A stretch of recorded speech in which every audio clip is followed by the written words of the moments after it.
Hello, कैसे हैं आप लोग? बढ़िया। आप सभी का स्वागत है आपके अपने डिजिटल परिवार रैंक टू हायर चैनल पर। आज हम world heritage sites in India की बात करेंगे कि इंडिया में जितने भी वर्ल्ड साइट्स हैं, 40 जो वर्ल्ड हेरिटेज साइट्स हैं, उन हेरिटेज साइट्स के बारे में पूरी जानकारी प्राप्त करेंगे कि वर्ल्ड हेरिटेज जो साइट्स हैं, इनकी अवस्थिति कहाँ है, इन्हें कब यूनेस्को में वर्ल्ड हेरिटेज साइट्स का दर्जा दिया गया है, उन सभी के बारे में हम पूरी जानकारी प्राप्त करेंगे। आइए बढ़ते हैं अपने प्रश्नों की ओर। जो भी साइट्स हैं, उन साइट्स का पूरा विश्लेषण करेंगे। तो सबसे पहले हमारे लिए जानना ज़रूरी हो जाता है कि किस संस्था के द्वारा, किस अंतर्राष्ट्रीय संस्था के द्वारा जो ये धरोहर हैं, इन धरोहरों को विश्व हेरिटेज साइट्स में घोषित किया जाता है। तो वो संस्था कौन सी है? यूनेस्को। UNESCO यूनेस्को के द्वारा जो भी महत्वपूर्ण जो धरोहर होती हैं, उन धरोहरों को वर्ल्ड हेरिटेज साइट्स में शामिल किया जाता है। वर्ल्ड हेरिटेज साइट्स का, विश्व धरोहर जो साइट्स है, उसका दर्जा दिया जाता है। तो सबसे पहले ना यूनेस्को के बारे में जानना ज़रूरी हो जाता है हमारे लिए कि ये संस्था की स्थापना कब हुई, कहाँ इसका हेडक्वार्टर अवस्थित है, और साथ ही साथ ये जानना ज़रूरी है कि जो यूनेस्को है, इसका जो फुल फॉर्म है वो फुल फॉर्म क्या है। आइए जानते हैं, समझते हैं कि यूनेस्को का फुल फॉर्म क्या है। UNESCO United Nations Educational Scientific and Cultural Organization. UNESCO में क्या है कि जो यूनाइटेड नेशन, संयुक्त राष्ट्र की जो संस्था है, उसमें क्या है कि एजुकेशनल स्तर पर, साइंटिफिक स्तर पर एंड जो कल्चरल, ये क्या है, एक संगठन है जहाँ शैक्षणिक रूप से, साइंटिफिक रूप से मतलब वैज्ञानिक स्तर पर, और साथ ही साथ जो सांस्कृतिक रूप से है, जो महत्वपूर्ण जो धरोहर होंगी, उन धरोहरों का क्या एक ऑर्गेनाइजेशन है, एक संगठन है। आइए इसके बारे में समझते हैं, जानते हैं इसके बारे में। यूनेस्को का जो हिंदी में फुल फॉर्म है संयुक्त राष्ट्र शैक्षिक, वैज्ञानिक और सांस्कृतिक संगठन है, जिसे इंग्लिश में United Nation Educational Scientific and Cultural Organization बोला जाता है। यूनेस्को की जो स्थापना हुई है 4 नवंबर 1946 को हुआ है। इसका जो हेडक्वार्टर है फ्रांस, पेरिस में स्थित है। पेरिस पेरिस सौंदर्य का शहर है। वहीं से क्या जो यूनेस्को है उसकी स्थापना होती है 4 नवंबर 1946 को। और यूनेस्को के द्वारा ही जो वर्ल्ड स्तर पर जो महत्वपूर्ण जो धरोहर हैं, चाहे वो शैक्षणिक रूप से हो, वैज्ञानिक हो या सांस्कृतिक रूप से, जो भी महत्वपूर्ण जो धरोहर होंगी, उन सभी का क्या किया जाता है, ये क्या विश्व विरासत सूची में उनको शामिल किया करता है। UNESCO United Nations Educational Scientific and Cultural Organization, संयुक्त राष्ट्र शैक्षणिक, वैज्ञानिक, सांस्कृतिक जो संगठन संयुक्त राष्ट्र का एक निकाय है, घटक है। इसका कार्य क्या होता है? शिक्षा, प्रकृति और समाज विज्ञान, संस्कृति, संचार के माध्यम से अंतर्राष्ट्रीय शांति को बढ़ावा देता है। कौन? यूनेस्को। यूनेस्को क्या करता है कि जो शिक्षा हो गया, प्रकृति, समाज विज्ञान, संस्कृति और संचार के माध्यम से अंतर्राष्ट्रीय शांति को ये बढ़ावा देने का कार्य करता है। कौन? यूनेस्को।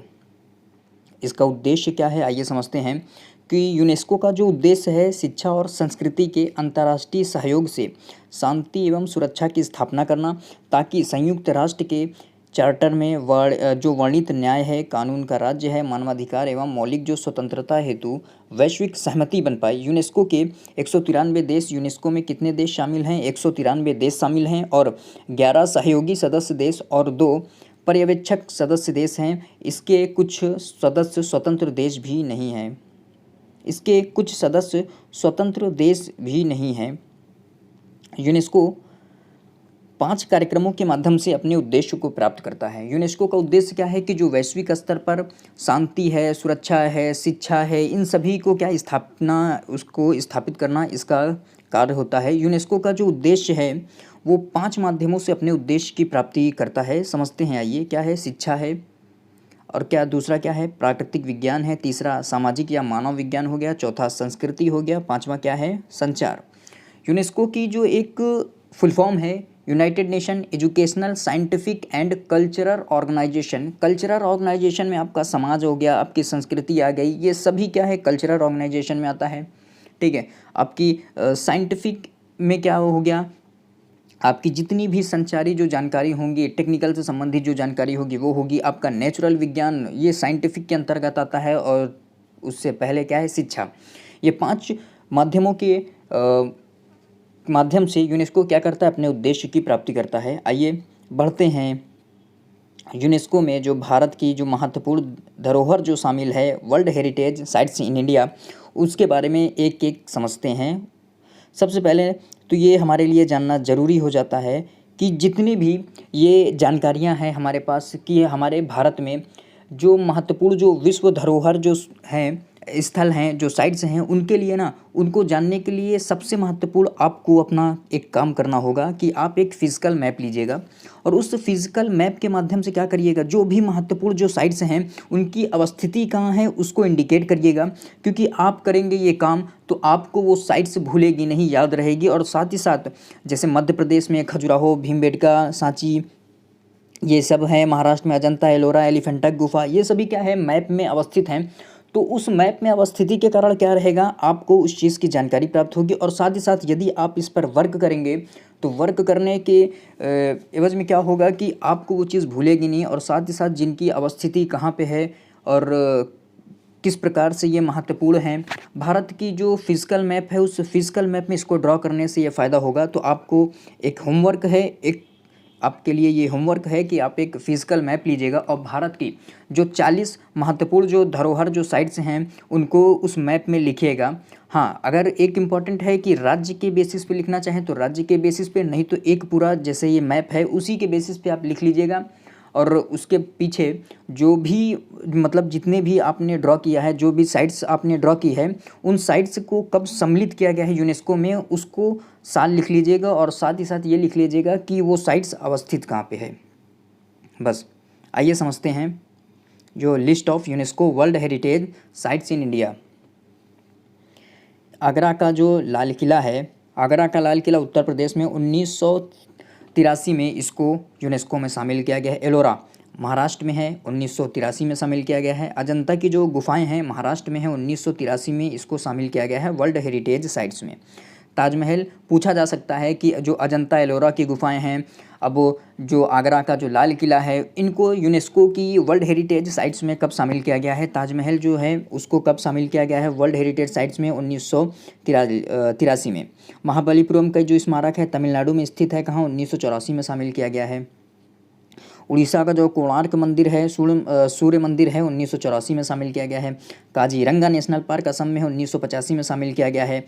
केवलादेव राष्ट्रीय उद्यान राजस्थान में है, 1985 में इसको शामिल किया गया है। मानस वन्य जीव अभ्यारण्य कहाँ पर स्थित है, असम में स्थित है, 1985 में इसको यूनेस्को की वर्ल्ड हेरिटेज साइट्स में शामिल किया गया है। खजुराहो मध्य प्रदेश में स्थित है, 1986 में इसको शामिल किया गया है। फतेहपुर सीकरी उत्तर प्रदेश में स्थित है, 1986 में इसको शामिल किया गया है। हम्पी में जो स्मारक समूह है, हम्पी का जो स्मारक है उसको 1986 में शामिल किया गया है यूनेस्को में। कहाँ स्थित है, हम्पी कर्नाटक में, ठीक है। गोवा के चर्च और जो कॉन्वेंट हैं उनको 1986 में शामिल किया गया है। पट्टादकल के स्मारकों का जो समूह है कर्नाटक में 1987 में शामिल किया गया है। एलिफेंटा की गुफाएं महाराष्ट्र में है, 1987 में इसको शामिल किया गया है। सुंदरवन जो नेशनल पार्क है, राष्ट्रीय उद्यान है, पश्चिम बंगाल में स्थित है, 1987 में इसको शामिल किया गया है। चोल मंदिर कहाँ है, तमिलनाडु में स्थित है, 1987 में इसको शामिल किया गया। चोल मंदिर हैं, कई मंदिरें हैं, तो उनको 2004 में भी 1987 और 2004 में इसको शामिल किया गया है। 18वां है नंदा देवी और फूलों की जो घाटी नेशनल पार्क है, राष्ट्रीय उद्यान है, उत्तराखंड में स्थित है। नंदा देवी क्या है, 1988 में, और फूलों की घाटी को 2005 में इसको शामिल किया गया है। कहाँ, यूनेस्को की वर्ल्ड हेरिटेज साइट्स में। कैपिटल कॉम्प्लेक्स चंडीगढ़ में स्थित है, 2016 में ये स्थित है। सांची के स्तूप जो स्मारक है मध्य प्रदेश में स्थित है, 1989 में इसको यूनेस्को की वर्ल्ड हेरिटेज साइट्स में शामिल किया गया है। हुमायूं का मकबरा कहाँ स्थित है, दिल्ली में, 1993 में इसको वर्ल्ड हेरिटेज साइट्स में शामिल किया गया है। कुतुब मीनार का इस जो स्मारक है दिल्ली में स्थित है, 1993 में इसे शामिल किया गया है। भारत के जो पर्वतीय रेलवे हैं, विभिन्न भारतीय जो राज्य हैं, 1999 में, 2005 में और 2008 में भारत के जो पर्वतीय जो रेलवे हैं उनको शामिल किया गया है यूनेस्को की वर्ल्ड हेरिटेज साइट्स में। बोधगया बिहार में जो महाबोधि मंदिर है, 2002 में इसको शामिल किया गया है। भीमबेटका मध्य प्रदेश की जो गुफा है, 2003 में इसको शामिल किया गया है।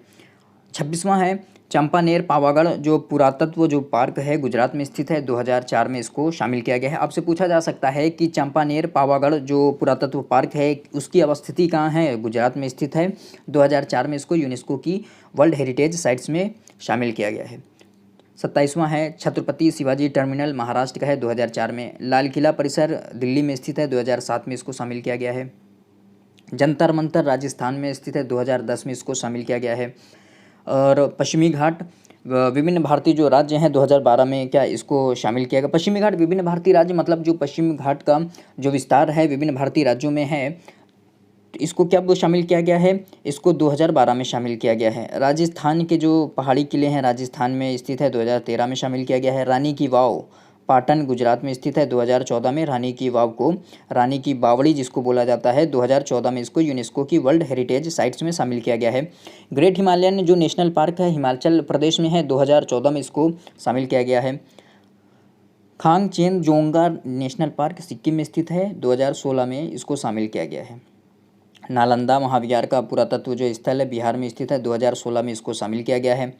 अहमदाबाद का ऐतिहासिक जो शहर गुजरात है, 2017 में वर्ल्ड हेरिटेज साइट्स में इसको शामिल किया गया। मुंबई के जो विक्टोरियन जो गोथिक है महाराष्ट्र में स्थित है, 2018 में इसको वर्ल्ड हेरिटेज साइट्स में शामिल किया गया है। 38 है जयपुर शहर राजस्थान में स्थित है, 2019 में इसको वर्ल्ड हेरिटेज शहर में शामिल किया गया है। एक इम्पॉर्टेंट है कि जो शहर में सबसे पहला जो है अहमदाबाद था, उसके बाद जयपुर जो दूसरा शहर है उसको शामिल किया गया है। कलेश्वर रामप्पा जो मंदिर है, कलेश्वर मंदिर भी इसको बोला जाता है और रामप्पा मंदिर भी बोला जाता है, तेलंगाना में है। 39वां जो है वर्ल्ड हेरिटेज साइट्स है, 2021 में शामिल किया गया है। 2021 जो 22 में एग्ज़ाम हुआ था उसके लिए मोस्ट इम्पॉर्टेंट क्वेश्चन था कि जो 39वां वर्ल्ड हेरिटेज जो साइट्स है उसका नाम क्या है, कहाँ अवस्थित है, इसके बारे में महत्वपूर्ण था ये। धौलावीरा ये भी इम्पॉर्टेंट है, गुजरात में स्थित है, 2021 में इसको यूनेस्को की वर्ल्ड हेरिटेज साइट्स में शामिल किया गया है। इन्हीं जो महत्वपूर्ण जो वर्ल्ड साइट्स हैं, इन वर्ल्ड साइट्स की रैंक टू हायर चैनल पर एक शॉर्ट फिल्म उपलब्ध है जिसमें क्या जो भी 40 जो महत्वपूर्ण साइट्स हैं उन महत्वपूर्ण साइट्स को जिनके नाम के बेसिस पर एक जो क्लिप बनाई गई है उस क्लिप में इन जो 40 वर्ल्ड हेरिटेज साइट्स हैं उनकी अवस्थिति, उनके नाम, उन सभी की पूरा मतलब एक जो डिटेल है, शॉर्ट डिटेल है, वो उस चैनल पर अवस्थित है। शॉर्ट फिल्म आप ज़रूर उसको जाकर देखिए और समझने की कोशिश करिए कि जो 40 जो महत्वपूर्ण साइट्स हैं उनका जो एक इमेज के बेसिस पर ना पूरा एक जो फिल्म बनी है वो है। अब जाकर उसको ज़रूर देखिएगा, लाइक करिएगा उसको। चलिए जानते हैं भारत के जो सभी महत्वपूर्ण जो यूनेस्को विरासत जो स्थल हैं उनके बारे में। सबसे पहले अजंता की गुफा। अजंता की गुफा का निर्माण 2 चरणों में किया गया। हम पूरी जो भी वर्ल्ड हेरिटेज जो साइट्स हैं उनके बारे में विस्तृत जानकारी प्राप्त करेंगे कि उनकी अवस्थिति कैसी है, इनका निर्माण किसने करवाया, कहाँ है, किस लिए महत्वपूर्ण है, किस काल में इसका निर्माण हुआ, सब पूरी मतलब एक जो फुल डिटेल होगी। फुल डिटेल मतलब one shot world heritage sites complete, एक video world heritage sites complete. ठीक है, तो आइए समझते हैं सबसे पहले अजंता की गुफा। अजंता की गुफा का निर्माण 2 चरणों में किया गया है। पहले चरण में इसका निर्माण अशोक के साम्राज्य के समय किया गया था।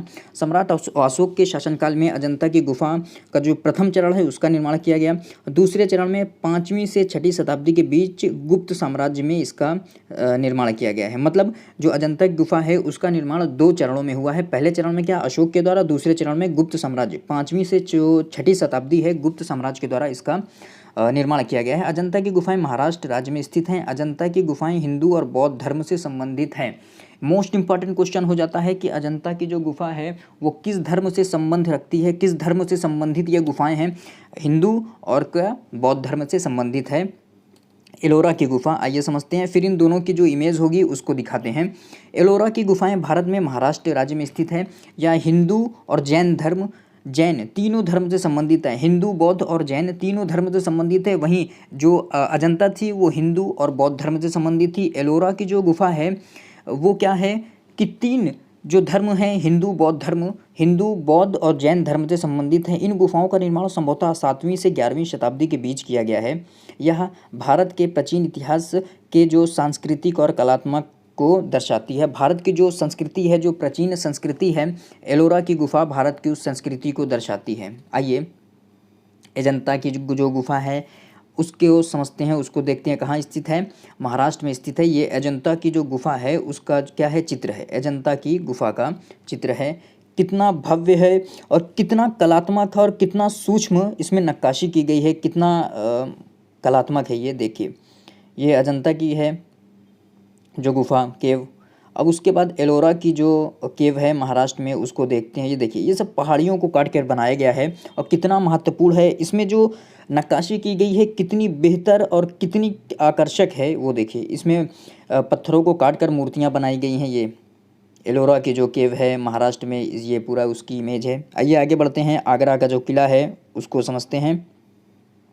आगरा का किला, आगरा का किला उत्तर प्रदेश के आगरा शहर में यमुना नदी के किनारे स्थित है। इसे आगरा के लाल किले के रूप में भी जाना जाता है। आगरा का जो किला है लाल बलुआ पत्थर से बनाया है, तो इसे आगरा के लाल किले के रूप में भी जाना जाता है क्योंकि यह लाल पत्थरों से बना हुआ है। यह किला भारत में मुगल साम्राज्य के समय में बनाया गया था। इसकी लंबाई 2.5 किलोमीटर है। यह ताजमहल के पास में स्थित है। रेलवे स्टेशन के पास में स्थित है।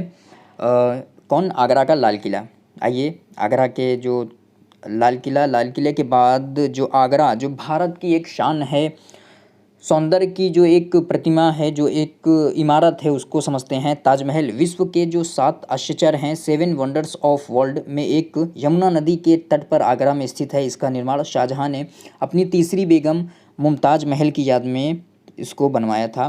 ताजमहल का निर्माण 16 वर्ष के दौरान 1631 से 1648 तक किया गया। ताजमहल के जो मुख्य शिल्पकार हैं उस्ताद अहमद लाहौरी।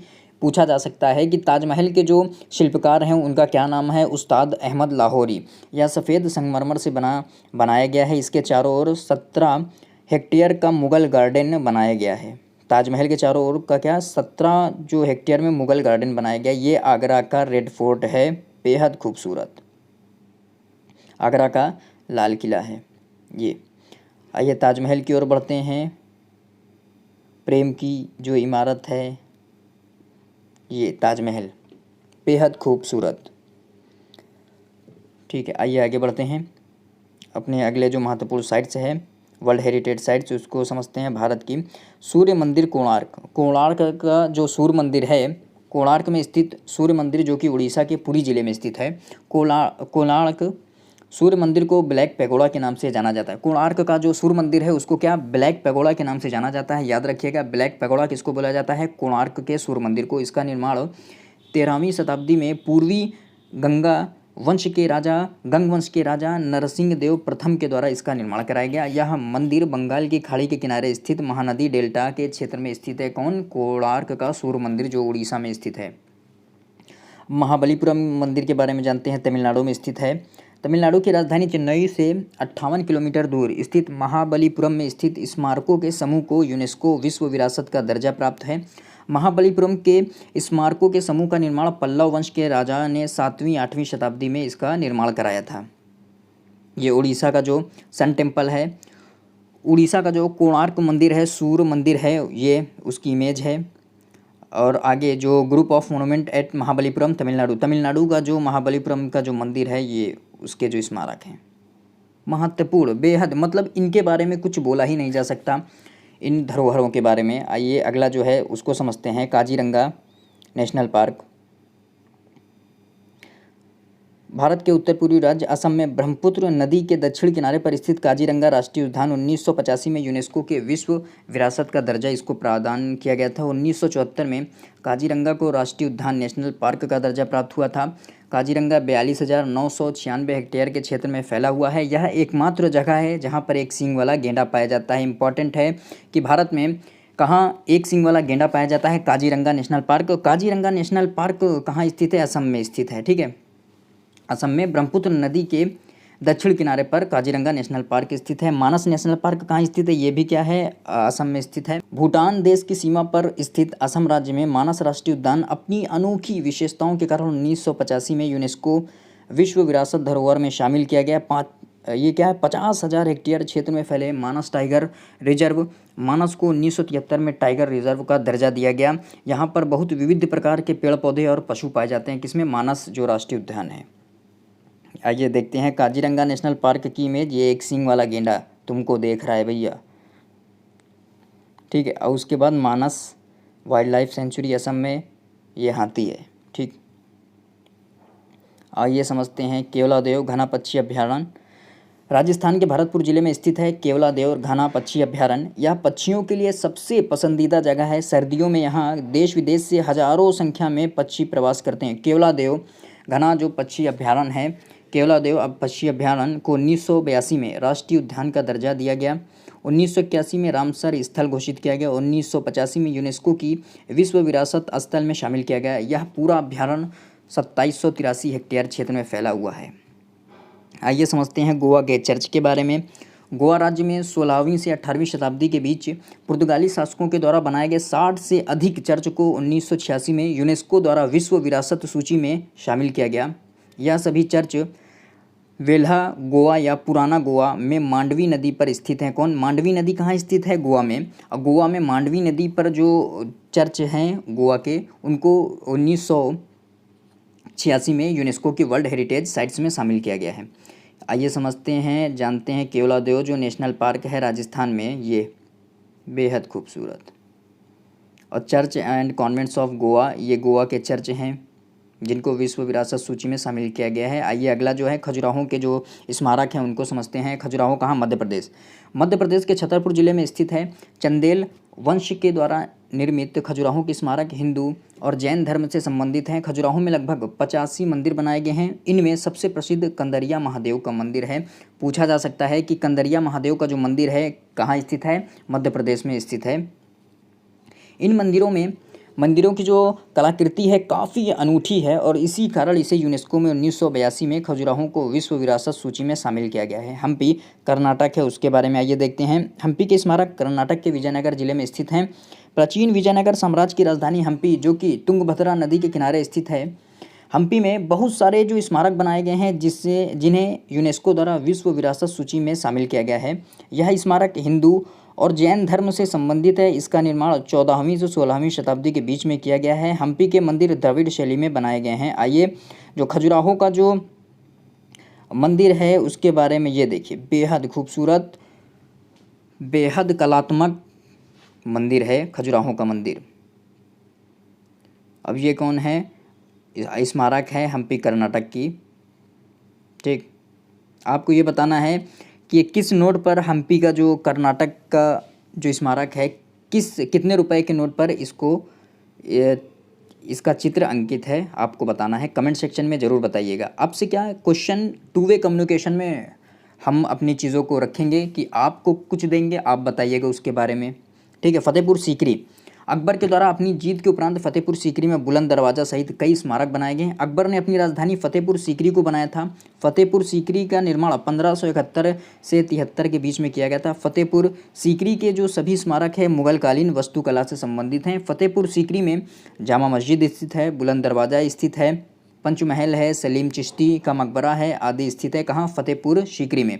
फतेहपुर सीकरी वर्तमान में उत्तर प्रदेश राज्य में स्थित है। सलीम चिश्ती का जो मकबरा है ना, ये अकबर के काल में बनाया गया पहला क्या था? संगमरमर से बनी इमारत थी।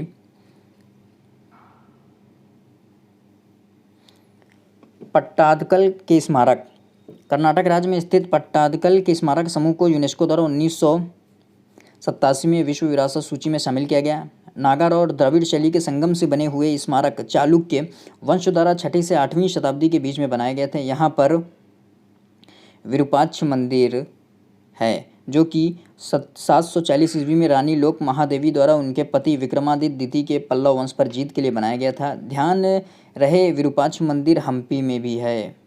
विरूपाक्ष मंदिर हम्पी में भी है, ध्यान रखिएगा। फतेहपुर सीकरी उत्तर प्रदेश, देखिए कितना खूबसूरत, कितना भव्य है। और मुगल कालीन जो भी इमारत बनाए जाते थे ना, वो बेहद मतलब एक समन्वित शैली के तहत बनाए जाते थे। जो स्मारक होंगे उसके सामने पार्क होंगे चारों तरफ, सामने आपका जो फव्वारे हो गया, ये पानी की मतलब व्यवस्था होती थी, फव्वारे लगाए जाते थे, पूरा मतलब इस चीज़ का ध्यान रखा जाता था। Group of monument at Pattadakal Karnataka, ये है कर्नाटक के जो स्मारक हैं पट्टादकल के। ये आइए एलिफेंटा की गुफाओं के बारे में देखते हैं। महाराष्ट्र में मुंबई शहर के पास अरब सागर के तट पर पश्चिमी घाट में स्थित है एलिफेंटा की गुफाएं। यहाँ पर गुफाओं का 2 समूह है और यह गुफाएं हिंदू बौद्ध धर्म से संबंधित है। एलिफेंटा की गुफा हिंदू और बौद्ध धर्म से संबंधित है। 1987 में एलिफेंटा की गुफाओं को विश्व विरासत सूची में शामिल किया गया था। हिंदू धर्म में यह भगवान शिव को समर्पित है एलिफेंटा गुफा। ठीक है। चोल मंदिर, तमिलनाडु राज्य में चोल स्थापित साम्राज्य द्वारा 11वीं से 12वीं शताब्दी के आसपास में निर्मित मंदिर को यूनेस्को विश्व विरासत सूची में शामिल किया गया है। 3 प्रसिद्ध मंदिर, तंजावुर में स्थित वृद्धेश्वर मंदिर, गंगेकोंड सोलपुरम में स्थित वृद्धेश्वर मंदिर और तीसरा दरसौरम में स्थित एराटेश्वर मंदिर है, जो महत्वपूर्ण है। एलिफेंटा की जो गुफा है ये महाराष्ट्र में स्थित है, ये एलिफेंटा की जो गुफा है, ठीक है। और great living Chola temple Tamil Nadu में, जो चोल राजवंश के द्वारा बनवाया गया जो स्मारक हैं, जो मंदिर हैं, ये महत्वपूर्ण। आइए अगला जो है सुंदरवन राष्ट्रीय उद्यान। सुंदरवन जो नेशनल पार्क है विश्व का सबसे बड़ा मैंग्रोव वन क्षेत्र है तथा विश्व का सबसे बड़ा डेल्टा है, जो गंगा और ब्रह्मपुत्र विश्व का सबसे बड़ा डेल्टा है। ध्यान रखिएगा, कौन? सुंदरवन जो क्षेत्र है विश्व का सबसे बड़ा डेल्टा है, जो गंगा ब्रह्मपुत्र नदी के द्वारा भारत के पश्चिम बंगाल राज्य और बांग्लादेश से मिलकर बनता है। भारत में स्थित सुंदरवन नेशनल पार्क को टाइगर रिजर्व, बायोस्फीयर रिजर्व और यूनेस्को विश्व विरासत स्थल का दर्जा दिया गया है। 10,000 वर्ग किलोमीटर क्षेत्र में फैला यह सुंदरवन नेशनल पार्क है। सुंदरवन नेशनल पार्क ये आपको देख रहा है बारासिंगा। आइए आगे बढ़ते हैं। नंदा देवी और फूलों की घाटी नेशनल पार्क उत्तराखंड में स्थित है। नंदा देवी और फूलों की घाटी नेशनल पार्क उत्तराखंड राज्य में स्थित है। जास्कर और हिमालय की जो श्रेणी है, जास्कर और हिमालय श्रेणी के बीच में स्थित नंदा देवी राष्ट्रीय उद्यान जो 87.5 वर्ग किलोमीटर के क्षेत्र में फैला हुआ है, 1982 में नेशनल पार्क का दर्जा इसको प्रदान किया गया है। 1988 में यूनेस्को द्वारा विश्व विरासत स्थल के रूप में चिन्हित किया गया है। फूलों की घाटी नेशनल जो उद्यान है, नेशनल पार्क है, इसको भी क्या उत्तराखंड में शामिल किया गया है। उत्तराखंड में ये स्थित है, ठीक है। नंदा देवी एंड वले of flower national park Uttarakhand, ये बेहद खूबसूरत फूलों की घाटी, स्वर्ग, ठीक है। आइए सांची का स्तूप इसको समझते हैं। मध्य प्रदेश की राजधानी भोपाल से 45 किलोमीटर दूर सांची में स्थित बौद्ध स्मारकों को इनके अनोखी जो सांस्कृतिक महत्व के कारण यूनेस्को द्वारा 1989 में विश्व विरासत सूची में इसको शामिल किया गया है। सांची के जो स्तूप का निर्माण सम्राट अशोक ने 3री शताब्दी ईसा पूर्व में करवाया था। यह बौद्ध धर्म से संबंधित है। सम्राट अशोक के द्वारा जो भी मतलब स्तूपों का निर्माण कराया गया है वो बौद्ध धर्म से ही संबंधित है। हुमायूं का मकबरा, आइए इसको देखते हैं कि मुगल शासक हुमायूं का मकबरा नई दिल्ली में स्थित है। हुमायूं के मकबरे का निर्माण 1569 से 70 के दौरान उनकी पत्नी हाजी बेगम ने करवाया था। इसका निर्माण यह मुगल स्थापत्य शैली का उदाहरण है। हुमायूं के मकबरे को ताजमहल का अग्रगामी भी कहा जाता है। ताजमहल का अग्रगामी, पूर्व का ताजमहल जिसको बोला जाता है, किसको? हुमायूं के मकबरे को पूर्व का ताजमहल बोला जाता है। 1993 में इसे यूनेस्को की विश्व विरासत सूची में शामिल किया गया है। जो बुद्धिस्ट मोनूमेंट है, कहाँ? सांची मध्य प्रदेश में, ये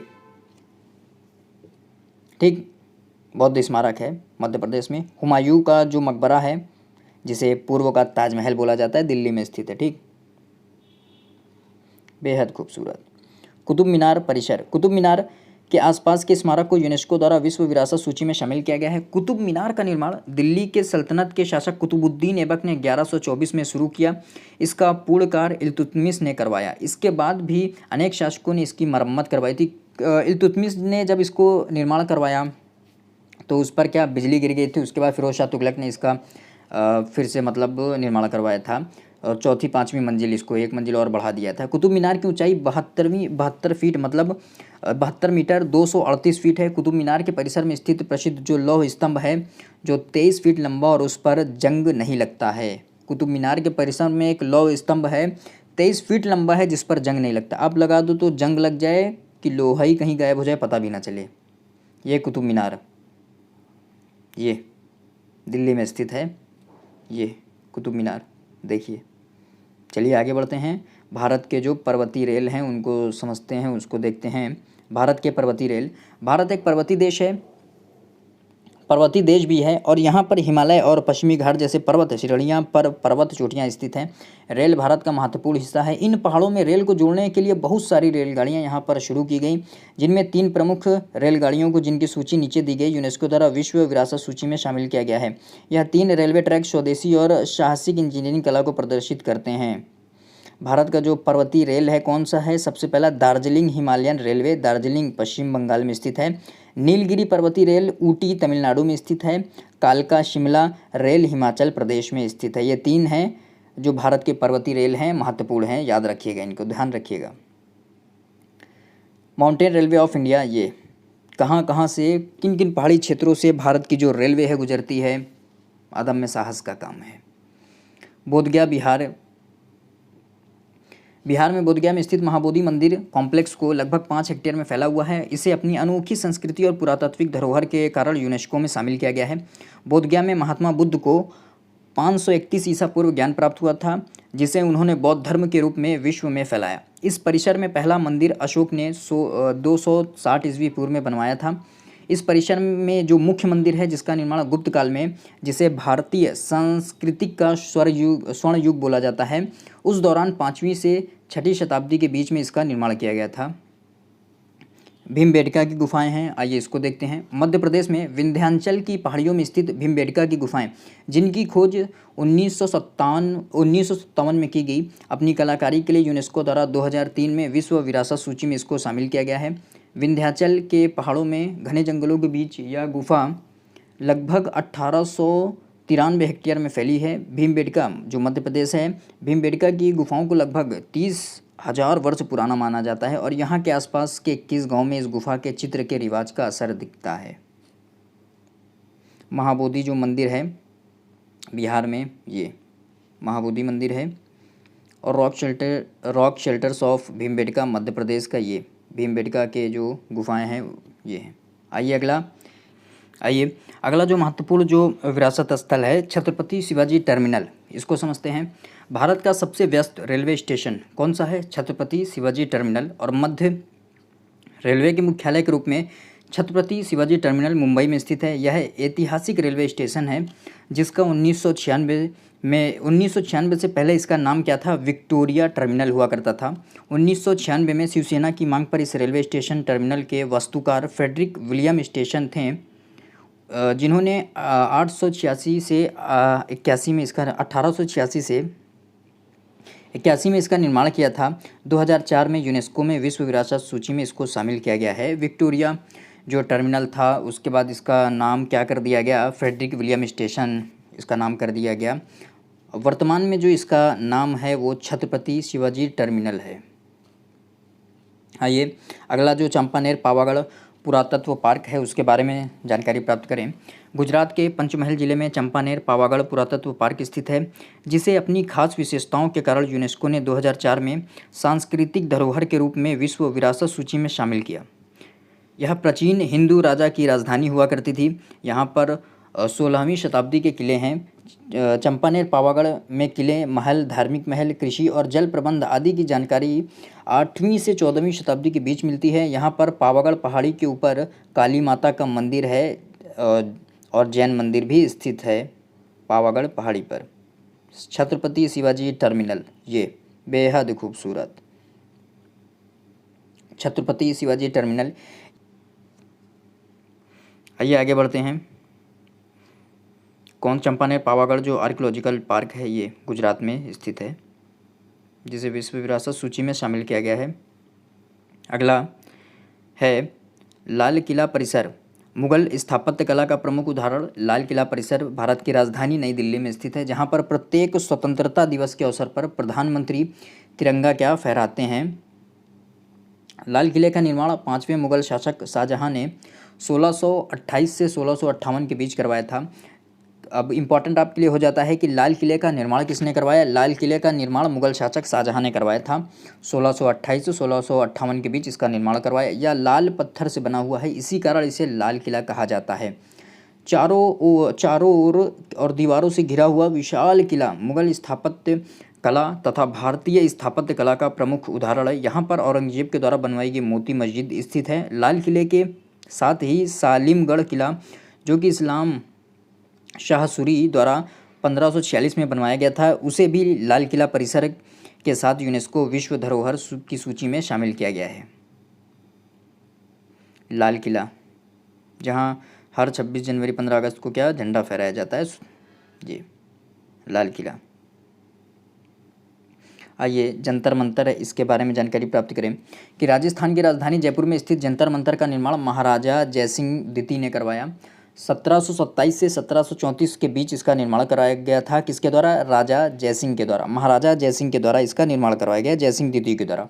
यह एक प्रकार से शिल्पकला और खगोलीय संग्रहालय है, जहाँ पर प्राचीन काल में मौसम से संबंधित और खगोलीय घटनाओं का परीक्षण किया जाता है। जंतर मंतर, महाराजा जयसिंह ने 5 जंतर मंतर संग्रहालय बनवाए हैं। आप इसको ध्यान रखिएगा। कहाँ? सबसे पहले दिल्ली में है, जयपुर में है, उज्जैन में है, मथुरा में है और बनारस में है, वाराणसी।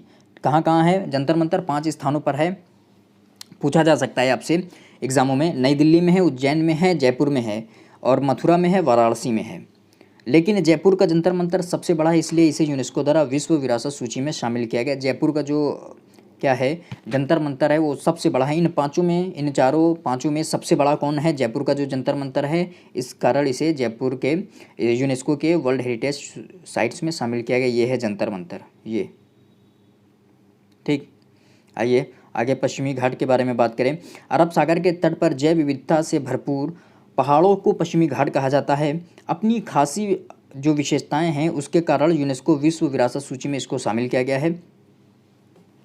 पश्चिमी घाट के लगभग 39 स्थलों को यूनेस्को विश्व विरासत में शामिल किया गया है, जिसमें 20 केरल, 10 कर्नाटक, 5 तमिलनाडु, 4 महाराष्ट्र से संबंधित हैं। पश्चिमी घाट की पहाड़ियाँ जिन्हें यूनेस्को विश्व विरासत में शामिल किया गया है, जिसके अंतर्गत बहुत सारे पहाड़ आते हैं, जैसे अगस्थ्यामलाई की पहाड़ियाँ, पेरियार की पहाड़ियाँ, अन्नामलाई की पहाड़ी, नीलगिरी की पहाड़ियाँ हो गया, तला कावेरी की पहाड़ी, कुदेरमुख की पहाड़ियाँ, सह्याद्री की पहाड़ियाँ आदि सम्मिलित हैं इसमें। ये पहाड़ियाँ जो है ना, इनको आप याद रखिएगा, इंपॉर्टेंट हैं। अगस्थ्यामलाई की पहाड़ी, पेरियार की जो पहाड़ी, अन्नामलाई की, नीलगिरी, तला कावेरी, कुद्रेमुख हो गया, सह्याद्री की जो पहाड़ी है, ये सभी ठीक। आइए वेस्टर्न घाट जो पश्चिमी घाट है, जैव विविधताओं से जो भरपूर जो क्षेत्र है पश्चिमी घाट, ये महत्वपूर्ण क्षेत्र। आइए अगला राजस्थान के जो पहाड़ी जो किले हैं उनके बारे में जानकारी प्राप्त करें। किले हैं उनके बारे में चर्चा करें। राजस्थान राजपूतों की भूमि और किलों का प्रदेश। यहाँ पर प्राचीन काल के बहुत सारे महत्वपूर्ण किले हैं, जिनमें 6 प्रमुख जो पर्वतीय किले हैं जिसको यूनेस्को विश्व विरासत सूची में शामिल किया गया है। यह सभी जो पहाड़ी किले हैं अरावली पर्वत श्रेणी में स्थित हैं, जो राजपूत राजाओं के सैनिक स्थापत्य कला और भौगोलिक और सांस्कृतिक रूप से महत्वपूर्ण केंद्र हैं। इन किलों में प्राचीन काल के बहुत सारे महल, हिंदू जैन मंदिर, व्यापार जो केंद्र हैं आदि हैं।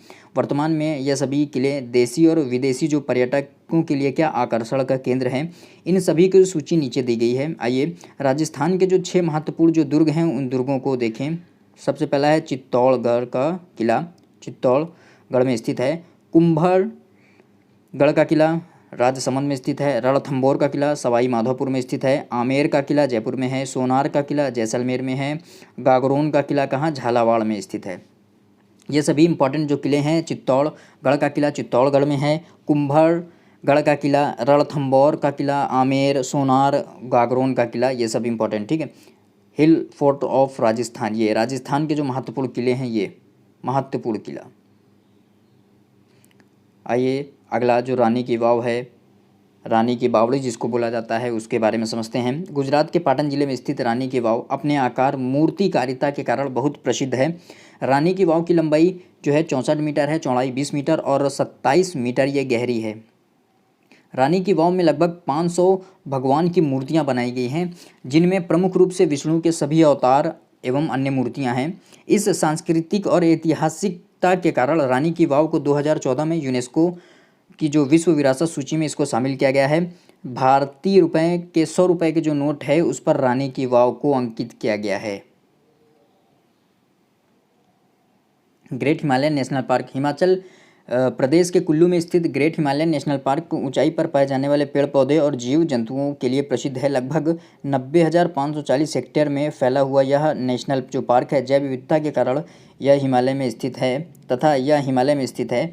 यहाँ पर 25 प्रकार के जंगलों के साथ साथ विभिन्न प्रकार के जीव जंतुओं की प्रजातियाँ और प्रचुरता पाई जाती है, जिनमें कुछ खतरे वाली प्रजातियाँ भी इसमें शामिल हैं। रानी की वाव गुजरात में है, जिसमें 500 से ज़्यादा मूर्तियां हैं। भगवान शिव के सभी जो रूप हैं उनका इसमें उल्लेखित किया गया है। ग्रेट हिमालयन नेशनल पार्क ये।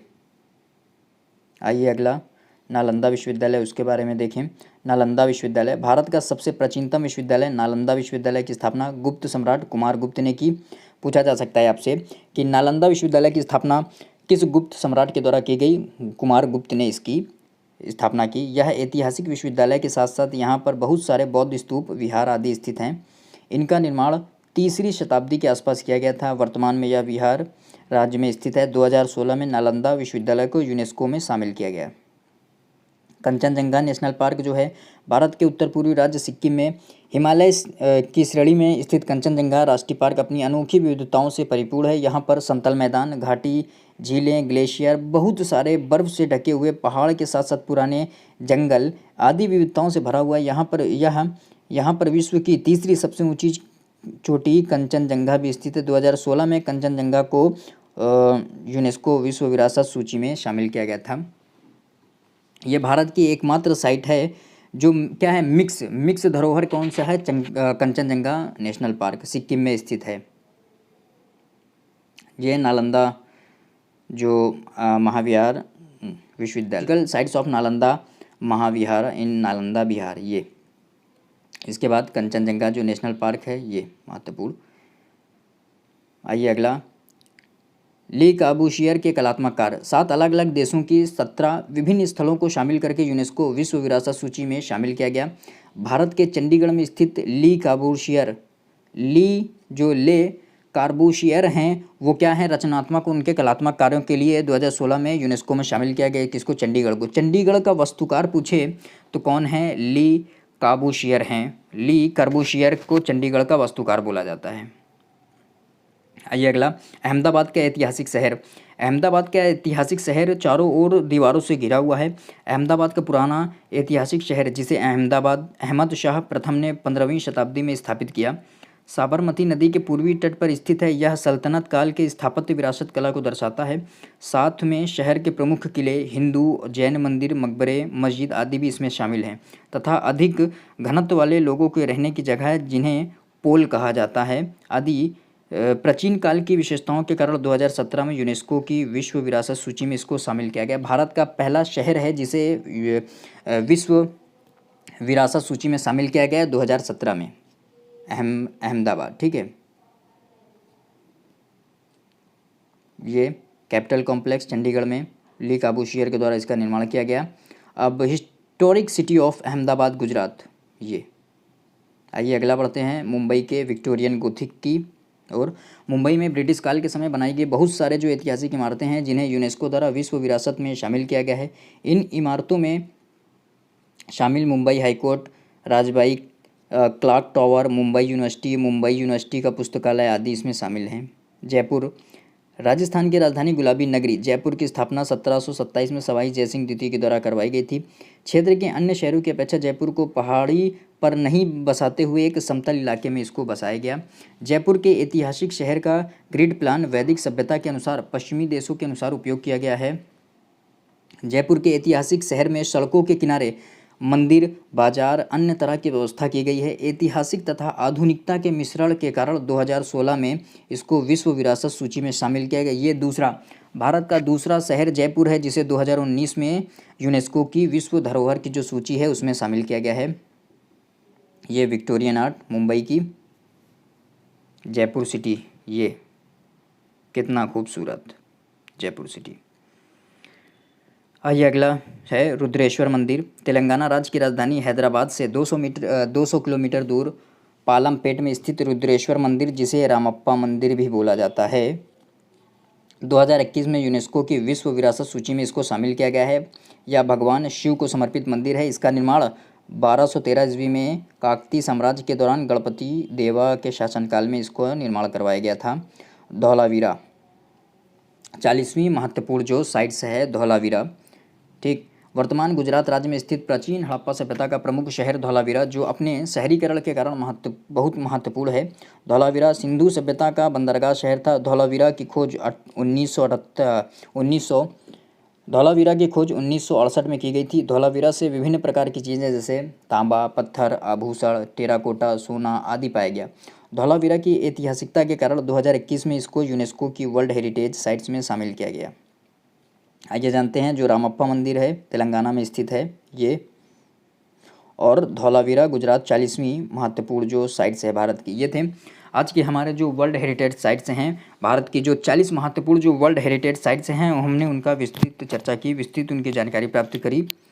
आप कैसी लगी आपको वीडियो को लाइक शेयर कमेंट जरूर करिएगा और चैनल को सब्सक्राइब करिएगा। आज यहीं तक, थैंक यू।